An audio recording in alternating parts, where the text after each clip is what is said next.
All right, it's hydrangea time. We appreciate everybody joining us today. I'm going to start by saying I am not Mr. Technology. Luckily, we have Nicole Phillips, our Director of Marketing, in the back, kind of monitoring the chat room and keeping everybody going here, including me. You want to say hi, Nicole? Hi. Thanks for joining us. So I'm Trevor Cameron, the General Manager here at Sunnyside. This is my 29th year running a nursery, so obviously you can tell I love plants, love wearing my shorts to work, hanging out in the sunshine, and certainly hydrangeas is one of my favorites. So probably in all my years, the most common question we get from customers is, how do I make my yard look good all year? You know, we're in the midst of summertime here. What kind of shrub can I get that's going to provide me color throughout the summer through the fall here for my garden? Hydrangeas at the top of the list. So we're going to talk all about, hydrangeas, how to grow them, how to prune them. We'll get to everything. We will have plenty of time at the end here for questions. Nicole would like you to use the chat, and we'll have Q&A at the end. We'll get through everybody's questions here as we get towards the end, okay? So if I kind of talk about the use of hydrangeas, as I mentioned, one of the better summer bloomers, something we can have going year-round in our gardens. We'll talk about some for shade, some for sun, some that do better kind of in both locations, but certainly something that many of mine are already blooming, ours at the nursery here, and we will have color all the way through summer into fall until we get hard frost. So it's a great way to get a little long season of bloom. If we talk just kind of some basic planting techniques, it won't matter which type of hydrangea we cover today. They're all going to be planted the same. We want to get a nice healthy specimen. Sunnyside carries some great varieties of hydrangeas. We would always score the root ball. So if we take our plant out of a pot, we would examine that root system. Usually hydrangeas are very fast growing, have a lot of roots in the container. So we would take our pruners, a little hori-hori knife, something that we can score the outside of the root ball with, perhaps even chop the top inch or so off the bottom and get that into a nice planting hole. I would always dig a hole maybe twice as wide, at least 1.5 times as deep. It's all about the soil with plants, and it's no different with hydrangeas. If we have a good portion of compost, mixed usually with me, it's 1/3 compost, 2/3 to our native dirt, and then off we go for planting time. So planting should be very, very easy. We want to make sure we water them in very, very well as we get them going, and especially newly planted plants here in the summer months. We really want to keep up on the watering through the season. I would also recommend some mulch. So whether you like bark, I prefer compost. It really doesn't matter as long as we're going to get 2 or 3 inches of a good mulch around the crown of our hydrangeas. That will help us protect them, get them rooted out, get them going for the season. I know this is vacation time for many. If we're leaving town, for a week or a weekend, and we can't talk our neighbors into watering them for us, then we would want to have, you're going to see my bald head now, see? We would want to have an insurance policy, and that mulch will give us a few days where we don't have to necessarily worry about watering.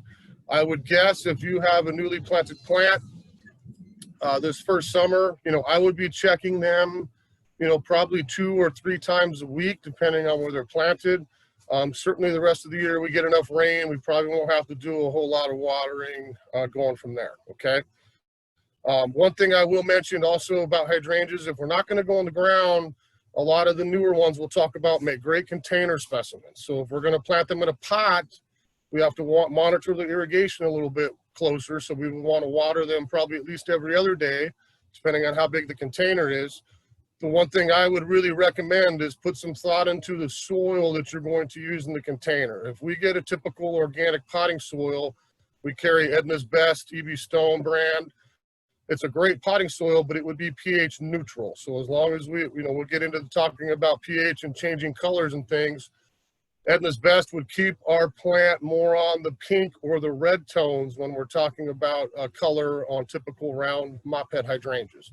If we want to turn it to blue, purple, a different color, I would recommend getting an acid type planting mix. We carry a great kind of rhododendron, azalea, camellia type soil use it for my blueberries as well. That's one, if we use that as our potting blend, we would have a nice acid mix and our pH would be up, our color would change in our flowers and we'd have a little different color, okay? I thought we'd probably start here talking about kind of as we go through a year of hydrangea. Let's say you as a gardener, and I'm the same way, I have them in my house, what do I want to look through the course of the seasons as we monitor our hydrangeas? So typically we're going to go deciduous. Hydrangeas aren't evergreen, so we lose our leaves in the winter. We would turn yellow fall color typically, and not to gross you out, but if you have hydrangea, what happens to the leaves with a hard frost? They kind of melt and turn to snot. You know, they kind of melt along the stem. We have our dried flower heads at the top. If we have a typical mop head hydrangea, sorry about this, buddy, I borrowed you this morning from the garden. But, you know, as we go through fall, leaves are going to turn yellow. This will be browned out or dried. All as I try to do in the fall is snip my flower heads off. A lot of folks bring them in, use them to dry arrangements. That can be done all through the year. But in the fall, I like to remove the flower heads just so I don't have any weight where I might have snow or something to break my stems in the winter months. And I will leave the rest alone. Now, we typically want to walk out to our hydrangea plants, say 1st of March, and that is when we want to do our pruning. So if you look at hydrangea stem, we've got always pairs of buds down the stem. It's a lot easier to see in the winter, but we would have our woody stem with little pairs of green buds going all the way down to the base. As we talk about different kinds, we'll teach you kind of what buds to pick and prune to. But essentially in March, I would like to take my plant down and cut it just a 1/2 inch or 1 inch above a set of those buds, and then off we take off for the spring, and here we go. Now, fertilizing is something I would always do coming out of winter about that same time. I put a good dose of fertilizer down and mulch my plant right over that food. I might go back and feed it once more in early summer. Now, when I say feed in that way, we're going to look at 2 things here. You know, again, an acid type organic granular food like EB stones, rhodie, azalea, camellia. This will work great for keeping our plants blue color and something that'll keep me blooming all through the season. Maybe I put a cup or 2 around a nice established plant in March, and then I go back and do it again once in June. If I'm trying to keep it pink or red, I want something more neutral again, non-acidic. So I would use something like the rose and flower foods. Got a nice dose of alfalfa meal, again, all organic, but that would keep my flower color a little more towards the pinks and the red tones, okay? As long as we're talking about feeding, this is something we can supplement with over the summer. I try to get mine with a seed grow water soluble here, maybe once a month, you know, June, July, August, and then we want to kind of cut our fertilizer off for the fall so the plants can harden off and go dormant. But this is something very easy. I can just take a tablespoon or 2 in my watering can and just on occasion go physically water that one plant and give it a nice kick. Seed grow is a great kind of hybrid between organic and synthetic. It's got kind of the base synthetic fertilizer for good action on the plant, but I've got all the organic goodies mixed in there and something I can have a happy plant with the rest of the season. Now we'll talk a little bit about how to change the color of our flowers as we get into the macrophylla types here first. But just these 2 products, it sounds funny, but we have stump remover. If I go really close here, not to freak you out, but if I look at that bottle, what do I see on the back there? A pinky red hydrangea flower. If I have alkaline soil, my color will change. So the reason I'm bringing this up now is if I want to turn the color of my plant that summer, back in March when we're doing our pruning and feeding, I want to put the appropriate amount down of stump remover to turn it pink or red. And I want to add aluminum sulfate if I want to intensify the blue or turn it towards purple and make it more acidic, okay? So usually I see your smiling faces in here and I can see if that's sinking in, but I'll assume that we'll have lots of questions after if we need to, okay? So first we're going to talk a little bit about hydrangea macrophylla.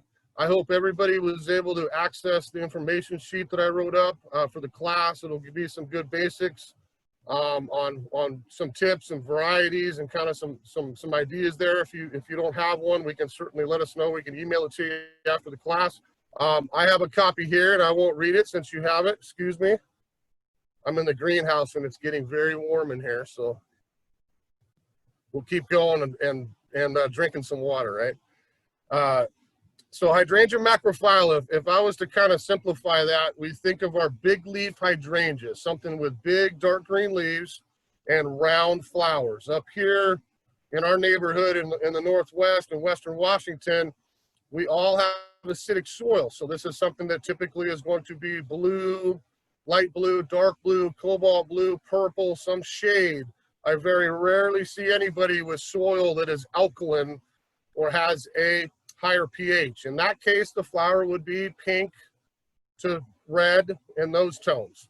So if we talk kind of the colors, phase one, phase two, to me is a quick mention of what I would call old school hydrangeas versus new school hydrangeas. So I'm hitting the big 50 this year. I'm not getting any younger, but I can remember growing up, you know, in my parents' garden, you know, we had old established hydrangeas. You know, there were some massive plants around. Maybe you've bought a house recently, inherited somebody else's hydrangea, and you're looking at it going, holy moly, that thing is 8 feet tall, 8 feet wide. It takes up a huge area of my shade garden. They are bigger plants, and the tougher part with old school hydrangeas is I can't prune them back hard in the winter to start them over. If I cut an old hydrangea back too far down, I don't leave old wood, I'm not going to have flower the next year. I want to make sure everybody's clear on that, because a lot of people come to me all through the year. I bought a house, I have a hydrangea, what do I do? It's too big, how do I prune it? You know, I can tell you how to prune it, but I can't tell you what variety you have until we try pruning it down hard. So a lot of times I'll tell people, go home, cut that thing back this winter, get it back into shape. The worst thing that's going to happen is I just skip one season of flowering, and then I'm right back in business that next year. So if you've got one that's overwhelming a yard, feel free to cut it down substantially and let it start over again. You get flowers, sweet. I know that I've got a new wood or a new school type hydrangea. If I don't get much flower that second season, now I know for future I've got to stagger my pruning or do it every few years so that I still get to enjoy bloom season to season to season, okay? Now, old school varieties, there's a zillion hydrangea flavors out there. If you got on your fancy schmancy computers and Googled hydrangea, big leaf hydrangea, mophead hydrangea, I couldn't tell you how many hundreds of varieties will probably pop up. We tend to carry quite a bit of old-fashioned ones, but the majority of our inventory is going to be on the new school, things that are a little easier to prune. They're ever-blooming, repeat flowering. There's a lot of terms that we can use for these new style plants. So maybe mentioning a couple of old school varieties, we'd look at something like Nico Blue is the all-time classic, you know, classic big, huge flowering blue. A lot of folks have those. Something like Glowing Embers, Bluebird, Red Wings. I mean, we can go on and on. There's a lot of good varieties if you have the room. And I think a lot of times I'm used to seeing everybody's smiley faces in here. I don't get to see anybody today. But I usually would look at folks and say, look, it's really up to you. You know, if you have the room in your yard and you're looking for a nice shady morning sun, afternoon shade, or shady type hydrangea, those old ones are great choices to fill up a big, massive area as a specimen. It makes a great background plant for perennial, smaller shrubs, things that you can utilize in the front of it and have a very attractive shade garden back there. Other folks just don't have the room. I mean, a lot of folks we talk to here at our nursery, condos, they want to do them in pots. I don't have a huge yard. I'd like to mix it up and have lots of plants. Well, then we'll take advantage of a lot of the new ones that are out there, because now I have half the size of a plant and something that I can prune back every year, let it start over, and still get 100% flower. So using me as an example, I have one of both, you know, in my yard. I've got an old school one that I kept from our previous 1953 homeowner, and I've got a couple new ones that I planted over the years in new shade gardens. My old one I hardly touch. It's in the back corner. It takes up some room. It's, you know, it's there to take up space and bloom. If I cut it back hard, I would not get flower that next year. The new things, you know, I'm leaving just this much wood out of the ground, you know, 6 inches, 8 inches, maybe a foot, because I only want to have a plant that's 3, maybe 4 feet tall that summer, but still has all the flower power that I was looking for to enjoy in my own garden. So very, very easy one to prune, and the new one's very, very easy to keep cut down. I'm going to show you here. I'll step in and out. I apologize. I'm going to show you a few kind of varieties of macrophylla hydrangeas that you might want to take a look at. There's some great series out of a lot of really good growers in the country. Monrovia is the preeminent grower of shrubs and things all over the nation. They've got a great series called the Seaside Serenade series. I'll show you a few of those. Bailey Nurseries is back in Minnesota.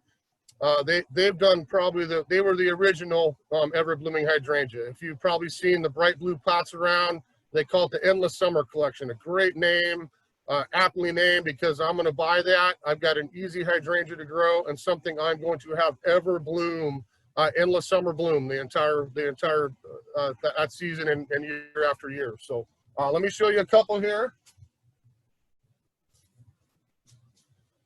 So if we look at something, you probably look around, look at the plants on my bald head, right? But if we look at something like Summer Crush here, okay? This is the latest introduction. You can always recognize Bailey. You can see that nice blue logo pot. All the lawyers and the trademark companies in the country, everybody's gonna have them in this colored pot, no matter where you look. So Endless Summer is the original. You know, there was a hydrangea just plainly called Endless Summer that started this all off. Bailey's was the first to do it, and now in the last 20 years, company after company has tried to find these ever-blooming, new wood flowering type hydrangeas.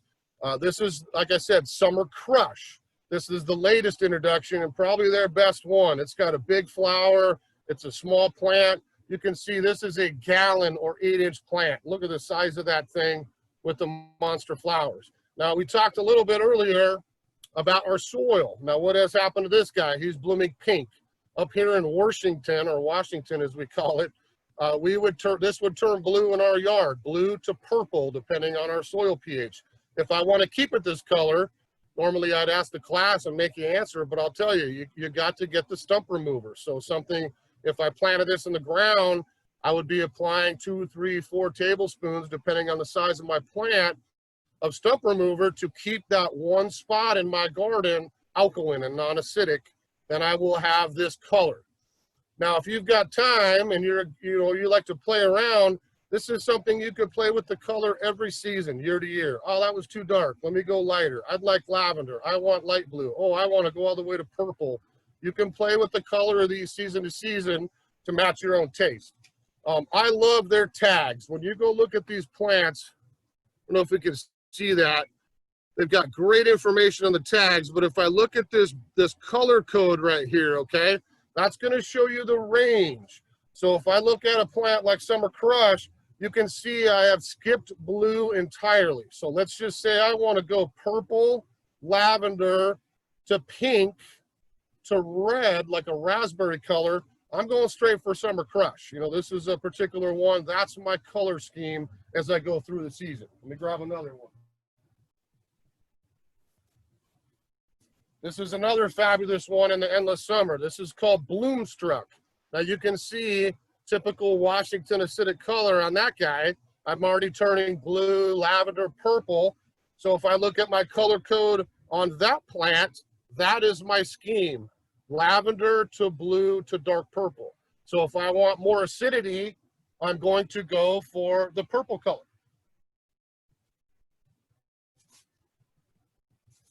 If we keep going on Endless Summer, so let's look at this little guy. Hopefully the flower's not washed out. You can just see these blooms came out in May. They're getting just a hint of light blue to them now, but this is one of their best varieties, I think, called Blushing Bride, one of the most popular ones around here. Now this one would be entirely white. So this opens up white with no color at all. And then at the end of the flower cycle, I start to get a little bit of that light blue or an alkaline soil, light pink mixed in. But all these buds come out, they're going to be pure white. So I think this is the best repeat blooming white type azalea, or one of the best couple. I'll show you one more here that you can have in your garden. Now, this is a great example of a plant. You know, that's a beautiful, bushy, healthy plant. I've only got 4 or 5 flowers so far on it. But this is the benefit of a plant like Endless Summer or Ever Blooming Hydrangea. All this growth that grows up each season, I am still going to set a flower bud on the tip of all these branches on my new wood for the year. So this plant, as we go through the rest of the summer till the fall, I'm going to continually get more flower, new bloom, and it will repeat flower the entire summer, all the way till the holidays, to be honest with you. Whoever knows what the weather's going to do up here, but this would allow me to have color in my garden all the way through the fall, okay? So that's Blushing Bride. I think you can see up on top, I'll pull it down here. Every other flower we've looked at has been what? Big and round, what we call mop head flowers, right? Here's a lace cap. This is the other type of big leaf hydrangea. You can see that flower. I get my florets to open on the outside. I've got a sterile center, very attractive bloom, and a little bit different. So we can find lace cap flowers in different breeds of hydrangea as well. This is, again, Endless Summer. It's got a great name. It's called Twist and Shout. So if I want ever blooming, repeat flowering, easy to prune, nice lace cap variety, something like Twist and Shout would be the perfect variety to take a look for, okay? So that does a few. Oh, I got one more. Thought I brought a Cape Lookout in here. Oh, we'll do that here in a second. So the next series, if we talk a little bit about more new school, would be the Seaside Serenade series that I mentioned from Monrovia Growers. Now, this is a lot of times how plants are made. Yes, we breed. You know, man's got smarts all over the place. We'll mix things together, make new varieties. But Monrovia was able to partner with a private arboretum on the East Coast who had a lot of really unique hydrangeas that they could go ahead and introduce to home gardeners to utilize in their own yards. So the plants are all great. There's new ones coming out in the series all the time. But again, all of these varieties I would show you right now would be the same as that Endless Summer. Varieties that bloom on new growth, repeat flowering, much smaller. They work great in containers. And I can still play with my color on many of them. Some of theirs will also stay one color, which I will mention those as well, because that's a pretty useful trait if you just want to have that one color. So if I bring a couple of those up, let's start with the white one. This is a great plant called Cape Lookout. Excuse me. So this is one, again, if you can see that flower, pure white with a little bit of lime green. So that's always how they start. And I think this is beautiful. If you look at this flower that's been out for a month, I think you can see the colors. I've got beautiful lime green and a light pink kind of blushing into the center of it as that flower ages. In our soil, again, that would be a little bit of a light blue color. But in this case here in the grower soil, the potting soil, we're getting a little bit of that alkalinity. So I'm having a light pink come through. But again, you got a small plant, gorgeous foliage, really nice bloom set, and this will continue to set buds month after month the entire summer as we go through. Now, if you're a little OCD, like I admit I am, in my yard, maybe I cut these and dry them again, or maybe I'm out there this time of year and I'm doing a little bit of deadheading to get those dried flowers off as new ones continue to come up. You can do it either way, okay? So that's Cape Lookout.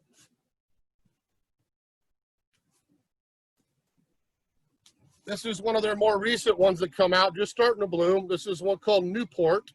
And again, you can see very short plant, very nice and bushy. This is a great one to do in pots that would give me consistent flowering on the tips of this guy all summer long. So that's Newport.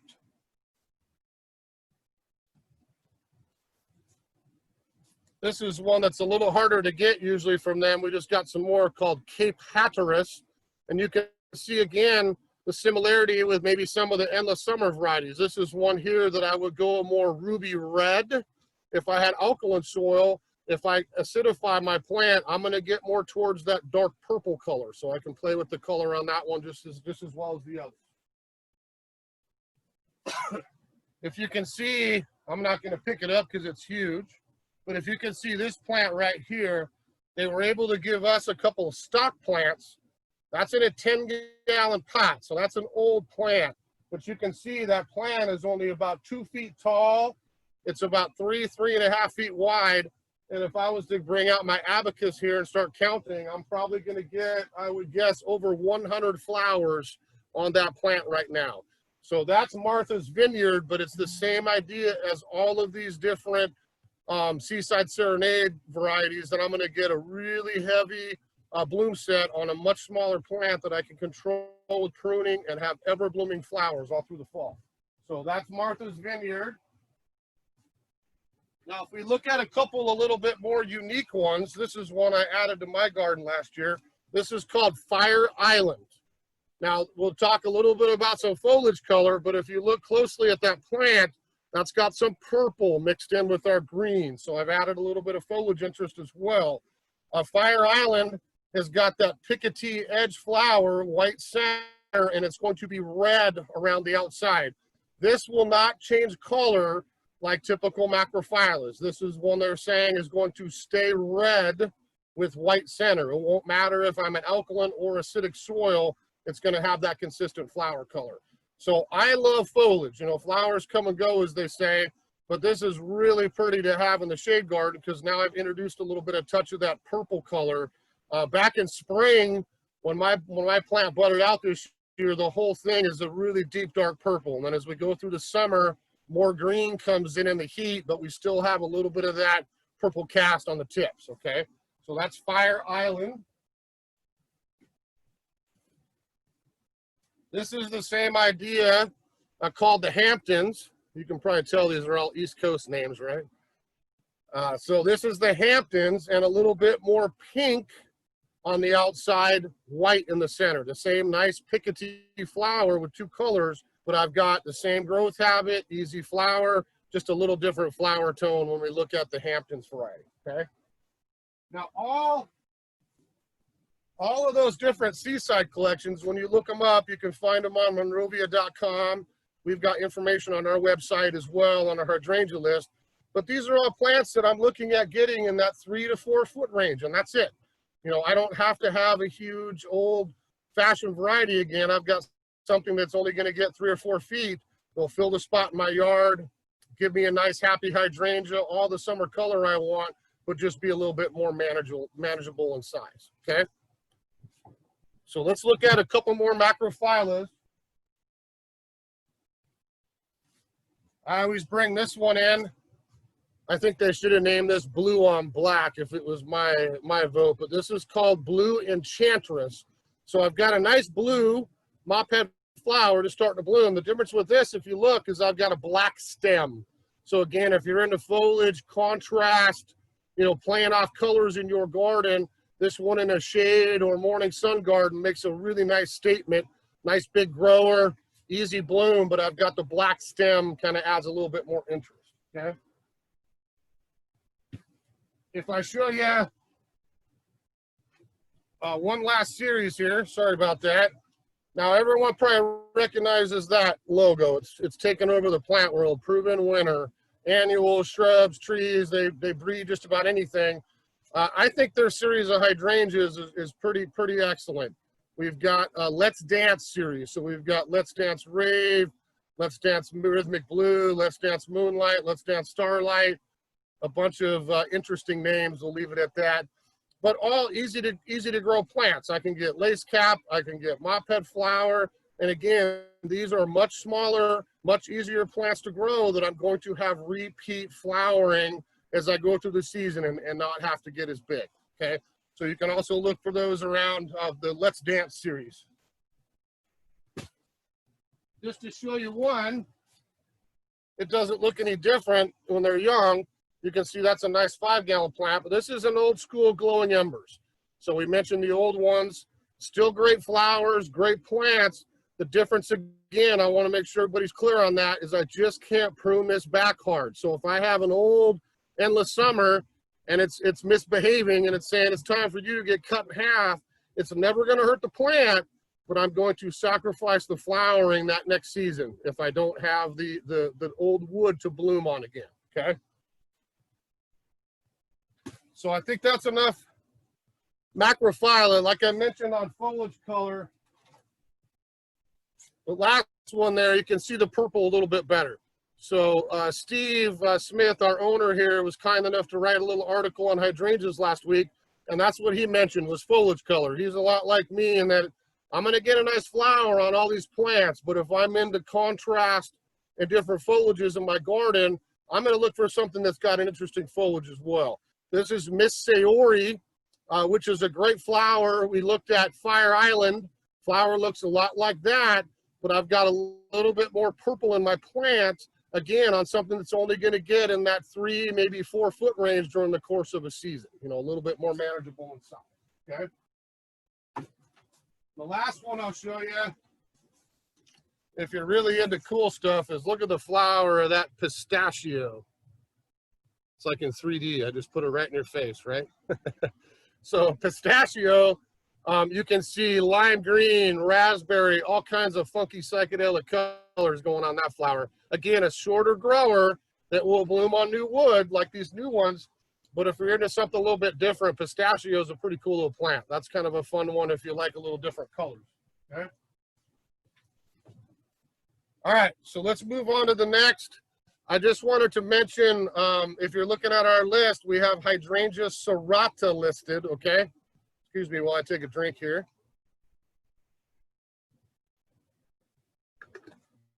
Hydrangea serrata is kind of a subspecies of our macrophylla, our big leaf hydrangea. The biggest difference with Hydrangea serrata is they call those mountain hydrangeas. So maybe I live a little farther out into the hills, up in elevation. I'm a little bit more worried about hardiness. The mountain hydrangeas are usually the hardiest in the group. So if I'm kind of worried about low minimum winter temperatures, that would be one I could utilize in a little bit more cold regions than I can macrophyllas. The biggest difference with me with serrata is fall color. You know, we mentioned macrophyllas kind of go yellow, which is pretty. They hang out in the fall, then they kind of melt, shrivel, and turn to that snot on the stem.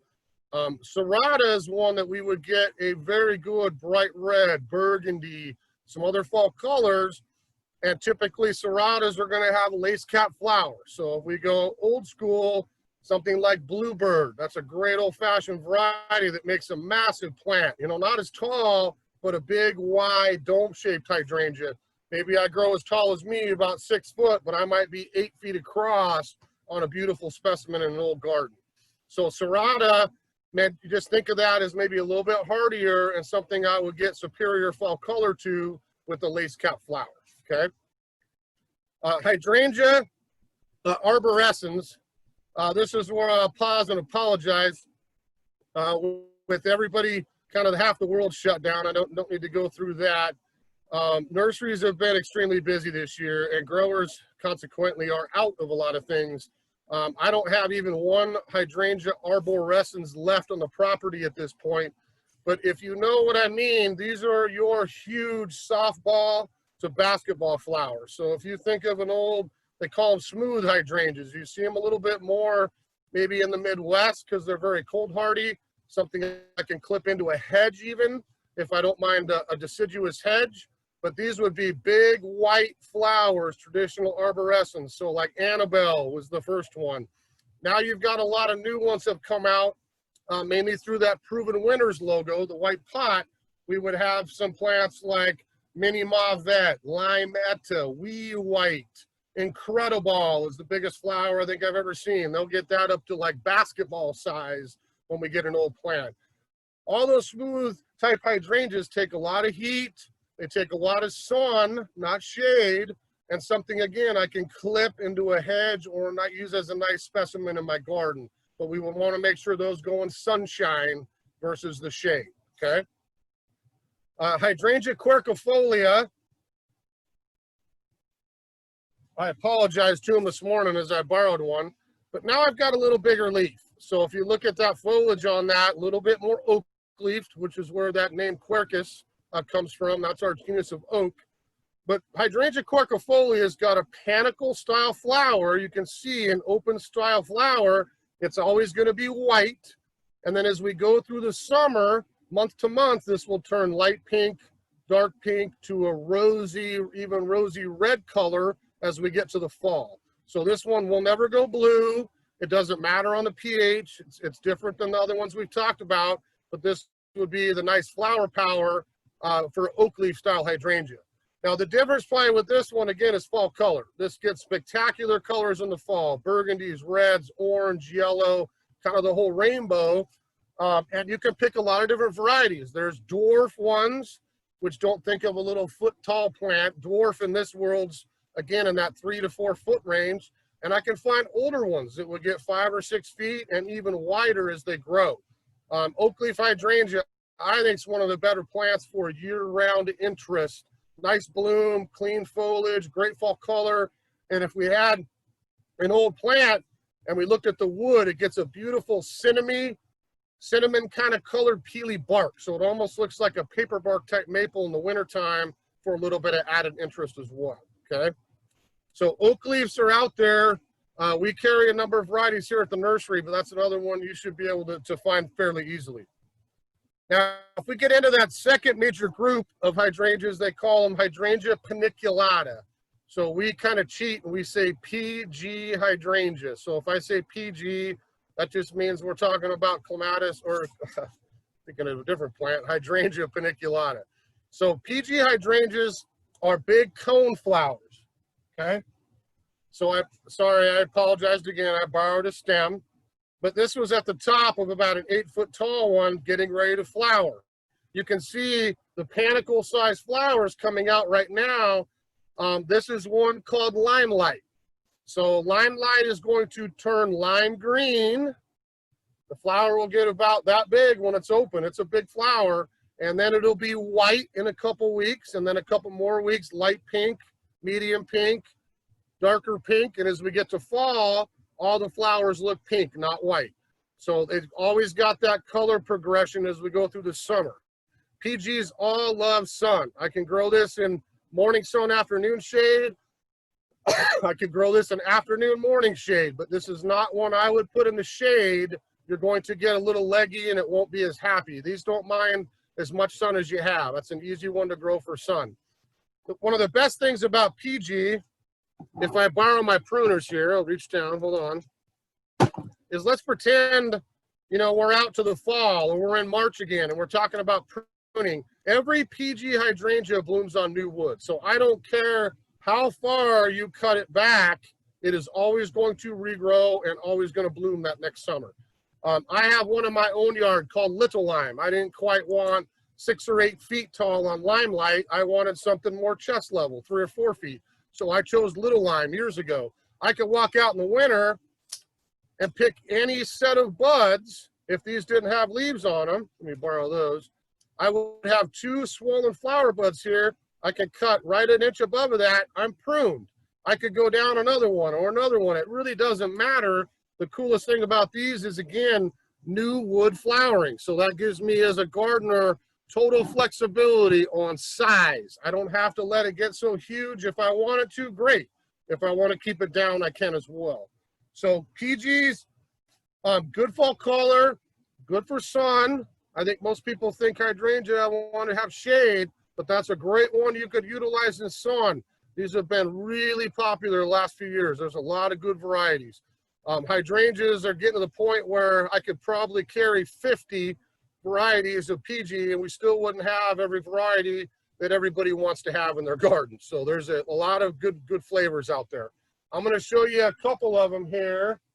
One thing I want to mention before I show you shrubs, this one's heavy, so I'll pick him up and I'll show him in a second here.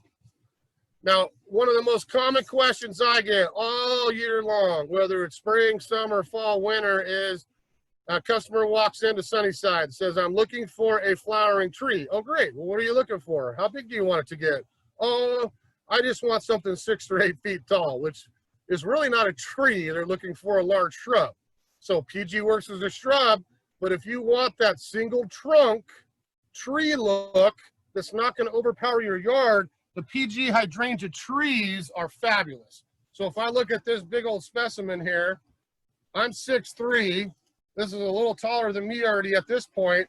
You can see all the flowers coming out, but now I've got an actual tree-shaped plant that I could plant in the sunshine in my yard, have a beautiful small flowering tree, perennial shrubs and things underneath it, and have a very nice tidy landscape. Not a cherry, I don't want 20 feet tall, I don't want 20-foot dogwood, you know, the list goes on and on. I want something that's more manageable. And again, because this blooms on new wood, I could cut this way back every winter and essentially just let it regrow and have all the flowers that I want during the summer. Okay, I'm hoping that makes sense to everybody. That particular tree is one called Limelight. We've got some Phantom around. There's a new one called Mindy's Love. We get Vanilla Strawberry. You know, the list goes on and on that we would have in shrub as well as tree form going forward. Okay. Now, if I show you a couple others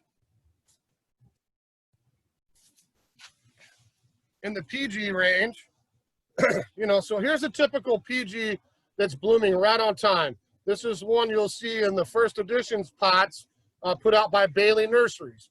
So this is one called Diamond Rouge. Now, I'll be the first to admit, not to sound male, but probably my least favorite color in the landscape is pink. You know, I don't mind a little touch, a little here and there, but I'm not a huge pink guy. I want orange, red, yellow, blues, purples. Anyway, that's my taste. You know, it may not be yours. The difference with Diamond Rouge is I follow the same flower color progression. I always open white. I turn pink, darker pink. The difference with Diamond Rouge is that one's going to go to red a little bit quicker in the summer. So let's just say I want white, a flash of pink, and I'd like to go to a darker color like red fairly quickly, then probably Diamond Rouge is one that I would want to choose for that. Okay. We have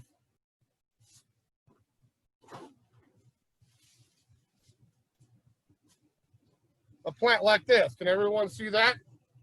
Now I brought this one. I think this is, I gotta say it with a deep voice, this is berry white. So berry white, just like the old singer.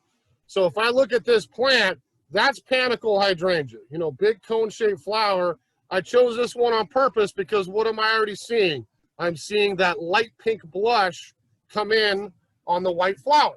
So this is kind of showing me, yes, they start white. I get more pink after that, and I mature kind of a dark rosy colored pink, okay? So that's berry white.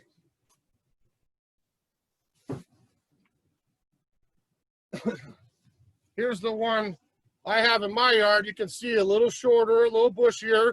It's not quite open yet, but what have I got? Lime green. This is Little Lime. If I wanted something a little smaller, this one just doesn't get quite as big, okay? And then we have kind of some massive flowers. I mean, look at the size of that flower coming out right there. I got a pretty big head. That's almost as big as mine. But Vanilla Strawberry. This is another one out of Bailey's that would have a very large flower on a big grower. So this is one I would get white again, and then start fading into the pinks over the summertime. So there's quite a few. We've got more varieties than that. You can see on our list online. But if I look at the PGs as a whole, to me, again, I want sun, and I've really got two choices. Do I want something that's going to maybe get in that 3, 4, 5 foot range every season and give me flowers starting now all the way till frost? Or do I want a 6, 7, 8 foot style plant? Then I'm going to choose things like Vanilla Strawberry, Berry White, Limelight, a lot of those tall growers. If I want something shorter, I'm going to look at Strawberry Sundae, Bobo, Candy Apple, Little Lime. There's a lot of good varieties that will stay a little bit lower if you don't want quite that much height, okay? Let's mention some climbing hydrangeas real quick. Anybody who's growing climbing hydrangeas, you know, this is American. Hold on one second.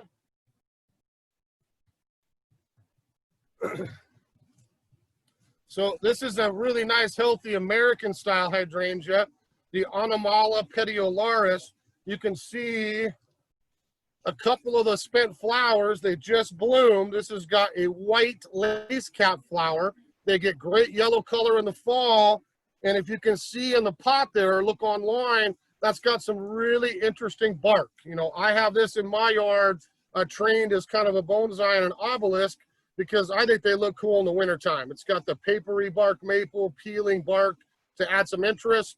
It's got nice flower in late spring, early summer. Easy plant to grow as long as we water it. All hydrangeas love water. The one issue probably with hydrangea is just be real careful where you want to grow it. The green one here will take any kind of sun location as long as it's watered, but it will root into anything. So if I've got wood fence, wood siding, concrete, brick, if I put it on something, it is going to root right into that surface. So be careful with siding and things. Consequently, works great as a fence line plant that I can establish, get total coverage as kind of a creeping vine, and have a nice plant out on a wood type fence. So that's the green one. This is the one I have in my yard. Some people call it firefly, some people call it Miranda. If you can see the foliage, it's just got a light, bright yellow leaf again on top of dark green. I like the foliage interest, same flower, nothing changes. This one I would want to have in morning sun only, no afternoon sun. This variegated one, a little bit more shade preference. But this would be a really easy plant to grow again as a vine or a really cool kind of standing structure. If you can picture about a 6-foot rusty obelisk that I bought years ago, I have this planted in the middle and I tip prune it a little bit so it kind of pokes its head out all through there, and it almost looks like I bonsai'd it after all these years, but it looks really nice against my house, but I'm careful not to let it grow and root into my siding because I want to keep the house a little nicer without the hydrangea on it, okay? So that's, which some people call it firefly, others would call it Miranda, but that's a good variegated one. If we go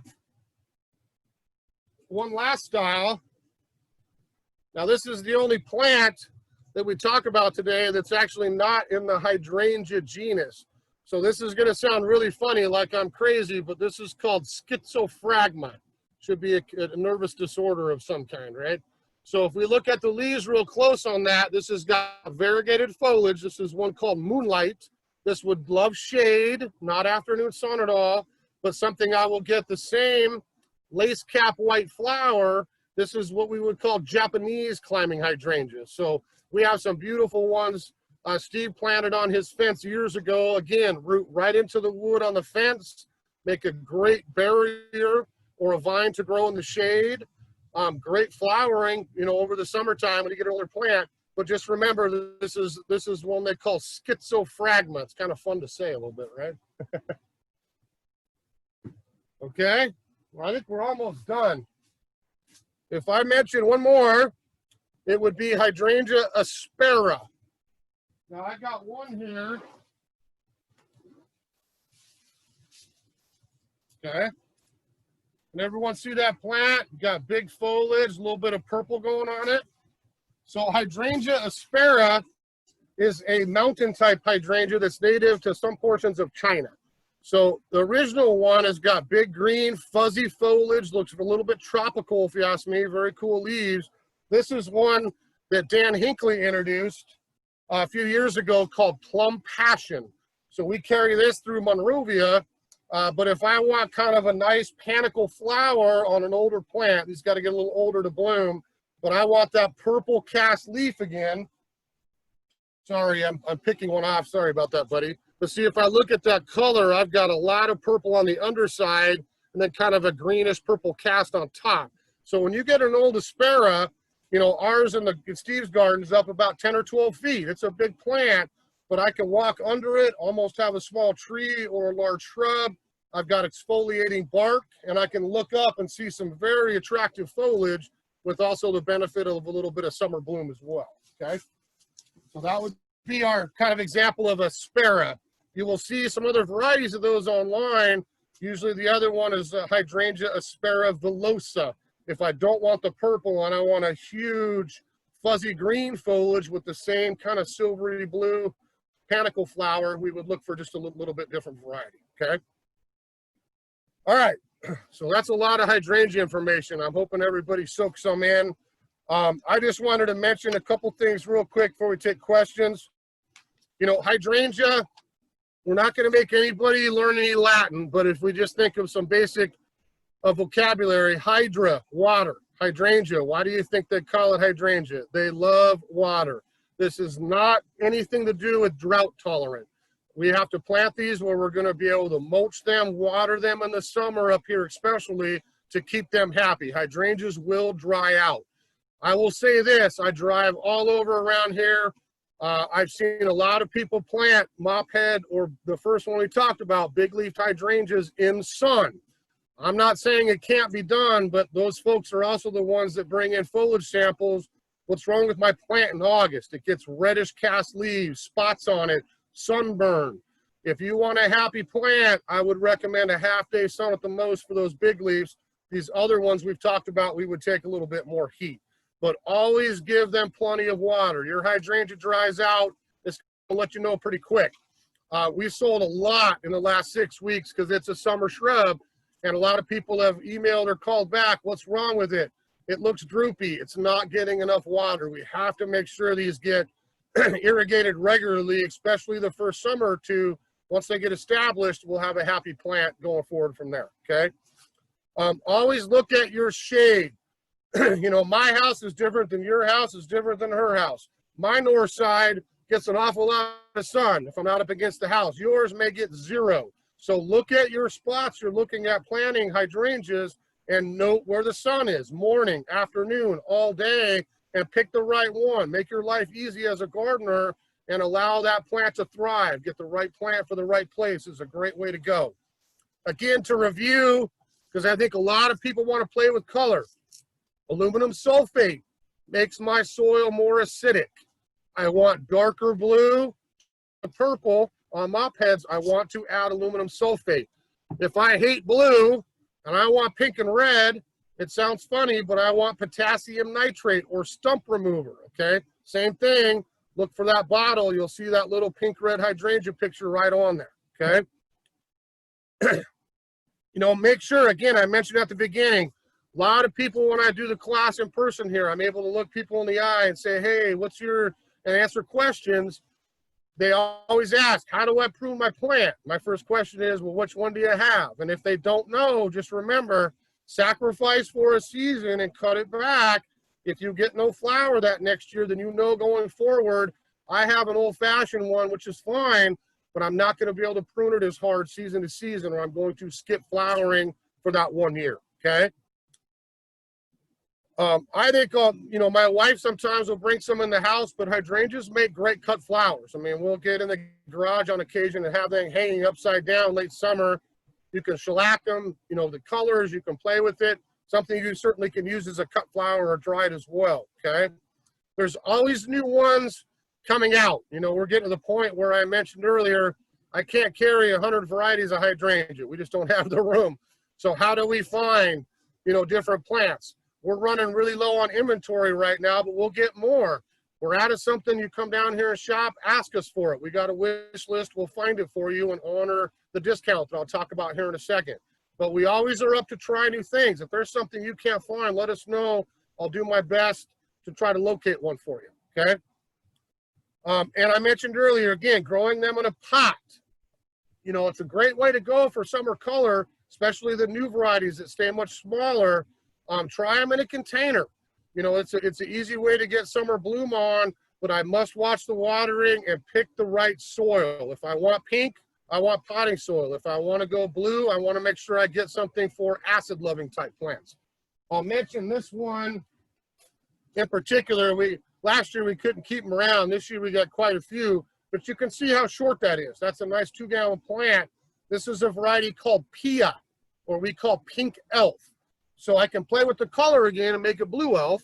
But if I have pink elf, you know, that's one that's only going to get 1.5 feet, 2 feet tall. So if I'm looking for a container type hydrangea, maybe come down and search out a Pia or a pink elf. That's a great variety to try to use for pots as well, okay? Just a couple of things, and we'll do some questions here, is you're going to see to come down and shop. You know, we're used to having all the smiling faces here, and I have fun interacting with everybody. Instead, I'm standing here sweating in this hot greenhouse. You can probably see the beads going down my bald forehead, right?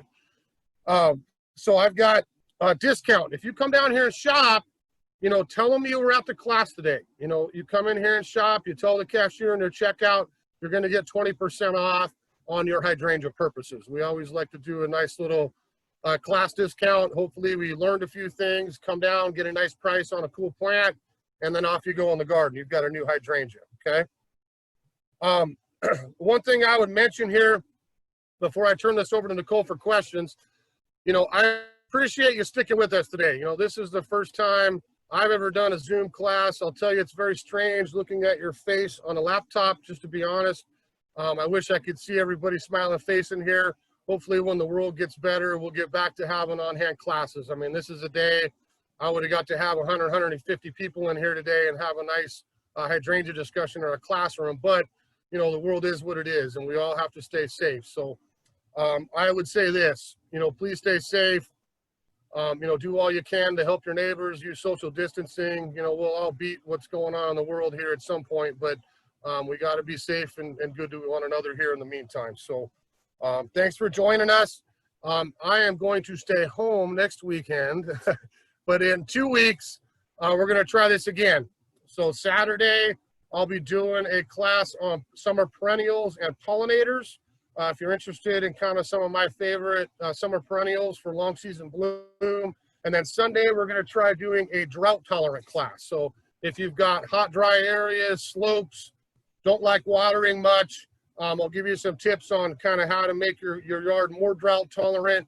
And for particular areas, picking out different perennials, ground cover, shrubs, trees that are naturally more drought tolerant that we won't have to water as much long term. So, so thank you again.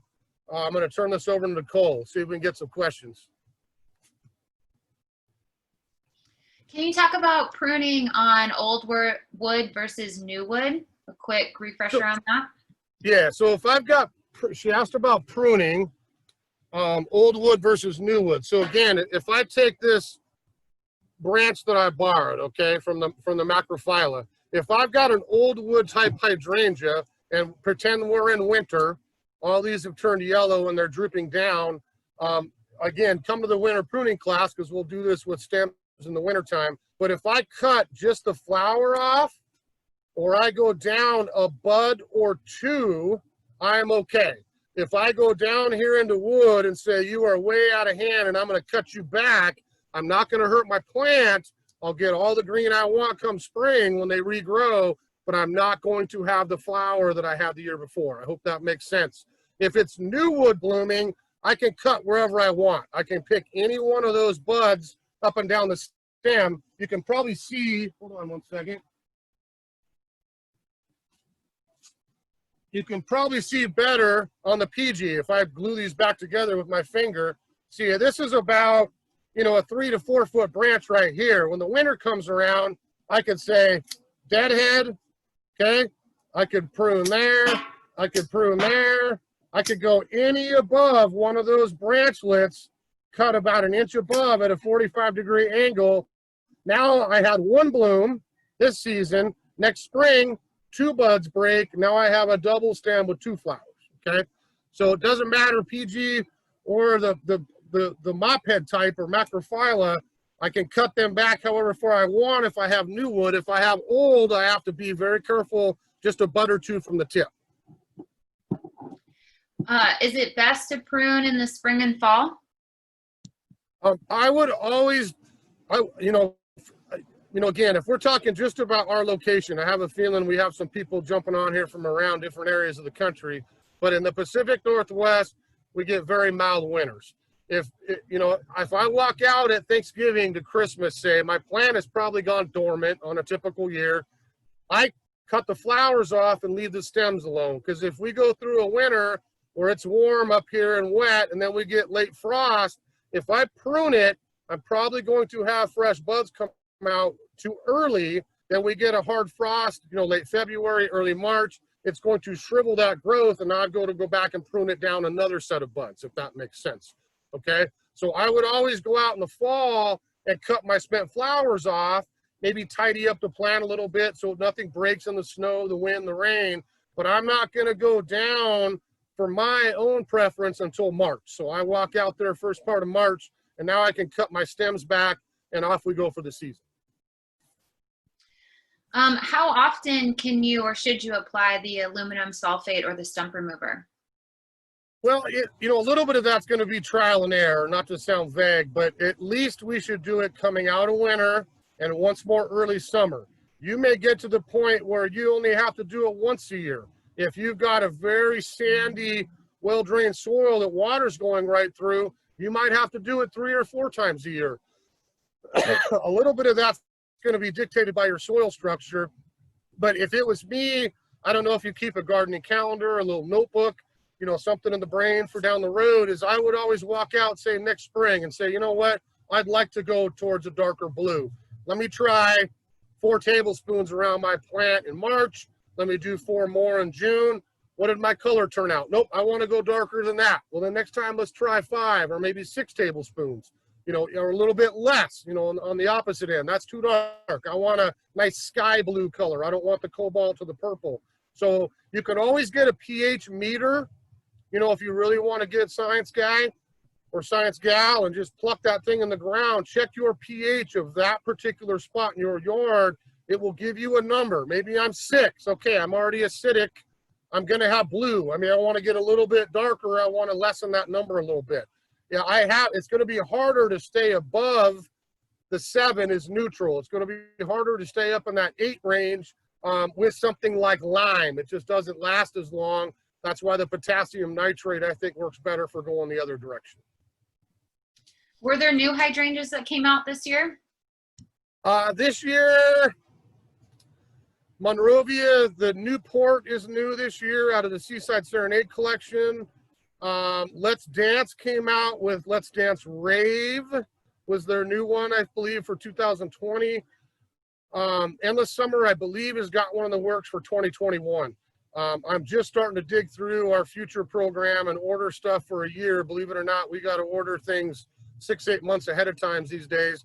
So as I go through catalogs, and I'm doing the same thing with my job right now, a lot of Zoom meetings with growers, a lot of virtual tours at growers. I'm not traveling. We're not going to shows. All that's been canceled here for 2020 in our industry as well.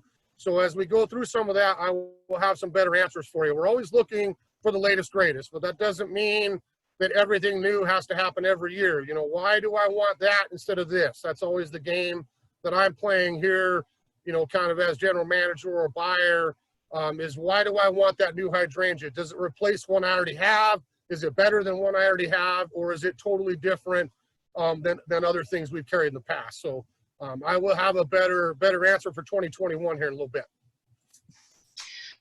Going back to the new versus old wood, are there the big categories like the mop heads and the oak leaves? Are they specific to new or old wood? Like, are all oak leaves old wood bloomers? Well, if we simplify things by the species, so Hydrangea macrophylla, our big leafed hydrangea, can be mop head or lace cap, the flat open flowers.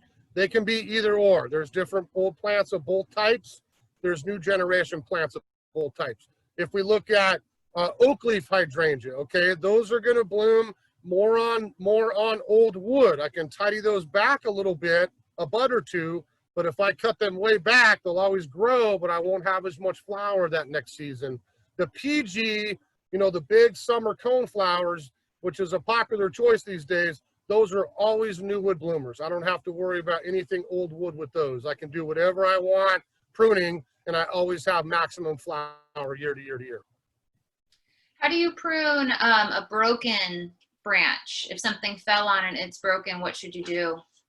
Well, hydrangea is a really kind of easy suckering shrub. I'm not saying I'd ever do this, but if I went home and just zipped my whole plant off coming out of winter at the ground level, I'm going to get fresh stems off the root system. So if I have something broken that's physically cracked and it probably is flopped open, it's never going to get back to upright. I would recommend either cutting it below where that break is and allowing it to regrow up, or just take that piece out and let a new one take over down the road, okay? I mean, if no one's really asked about, you know, kind of rejuvenating an old hydrangea. Say you inherited a really old plant and you're like, it's out of control. Where do I start? Yes, I can always cut it back and skip a year of flower, and then off we go again.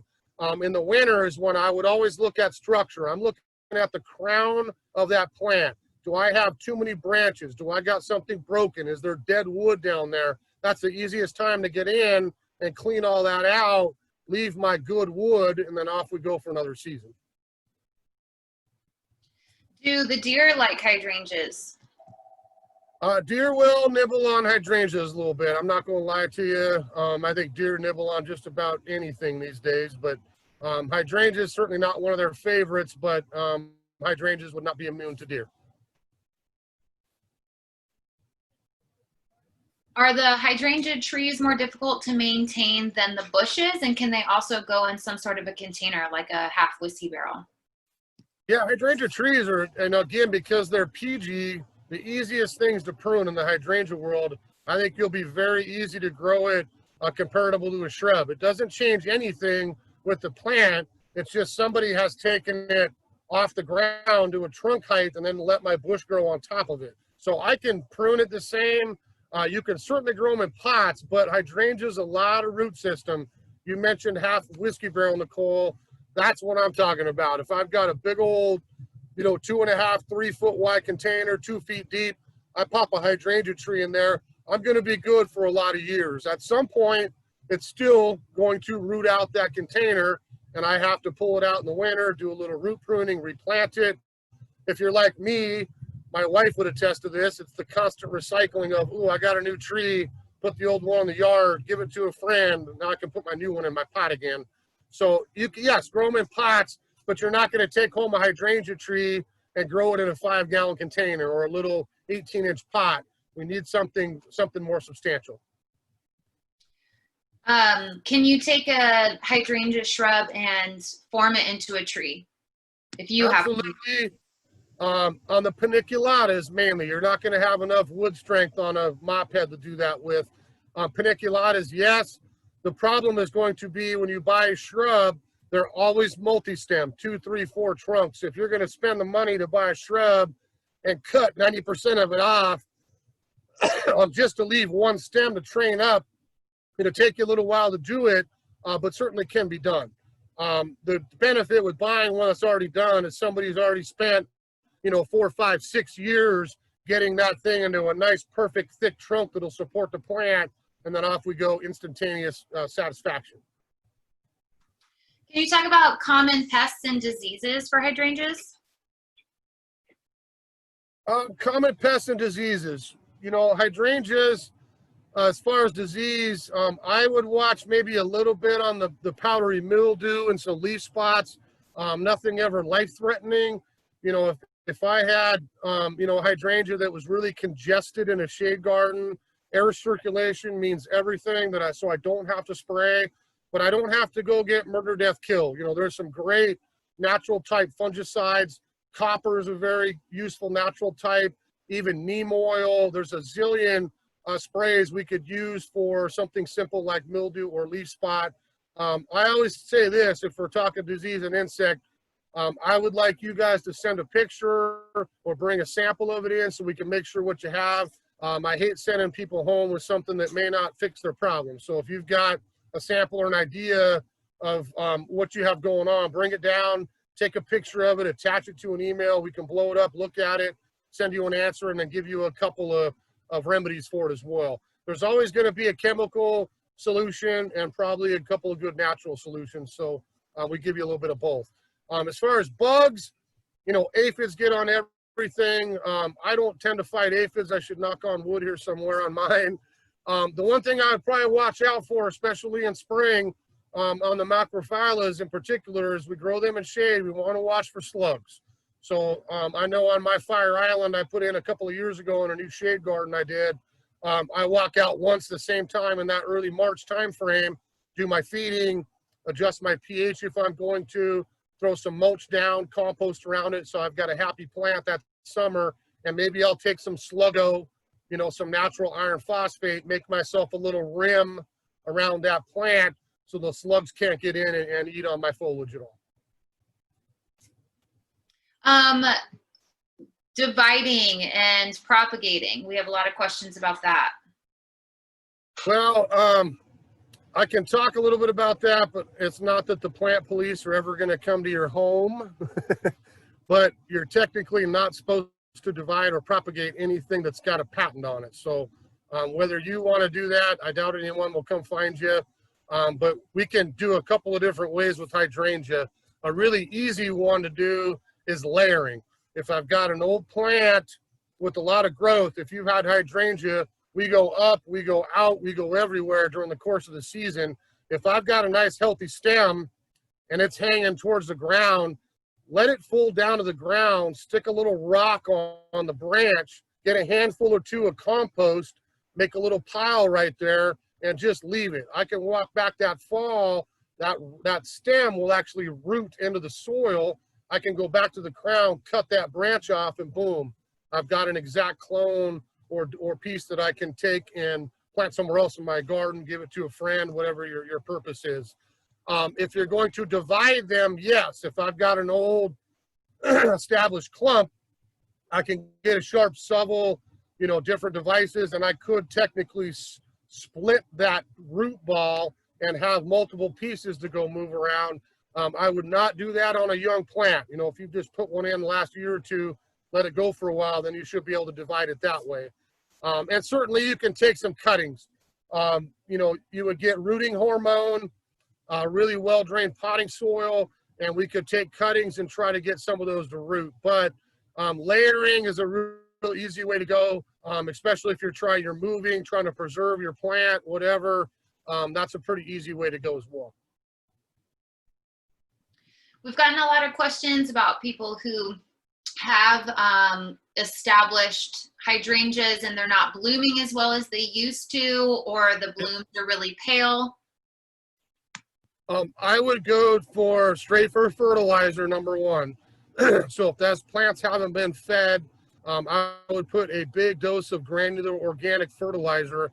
A lot of times, again, I showed at the beginning, you know, acid food, more alkaline food from E.B. Stone.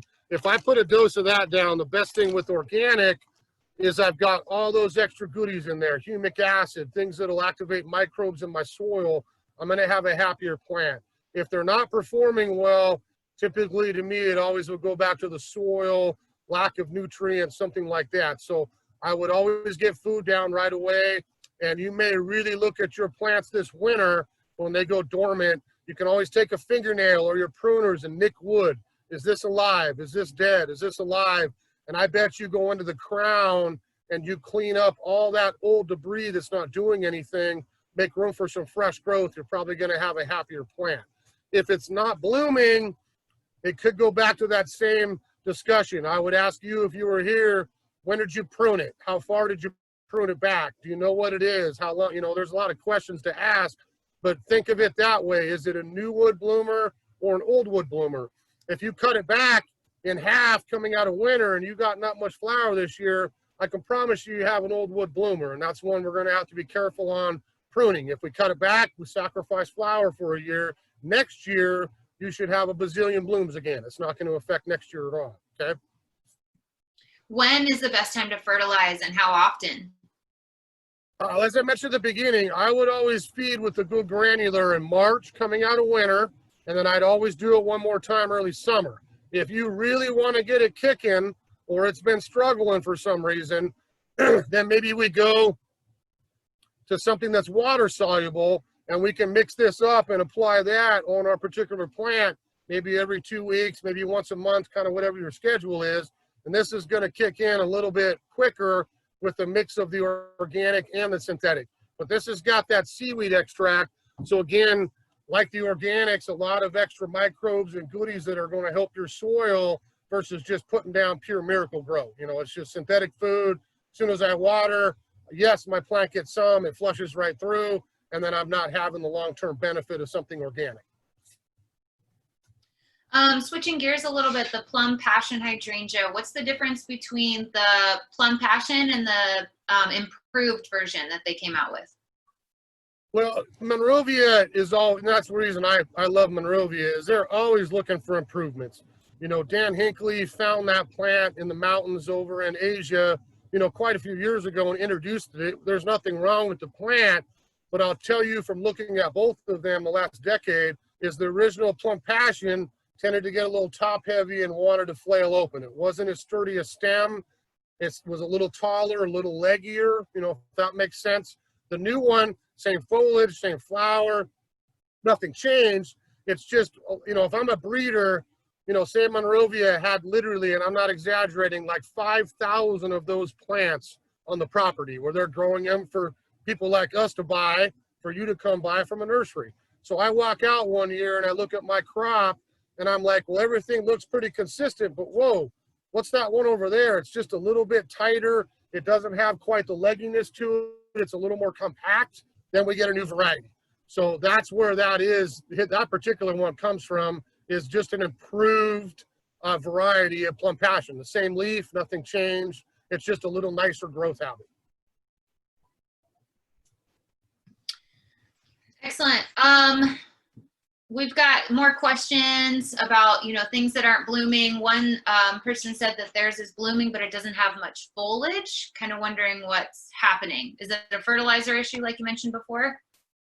Yeah, I mean, if it's, you know, if it's blooming and the foliage isn't so thick, probably a fertilizer issue again. When we use a higher nitrogen fertilizer, that's going to be more for foliage.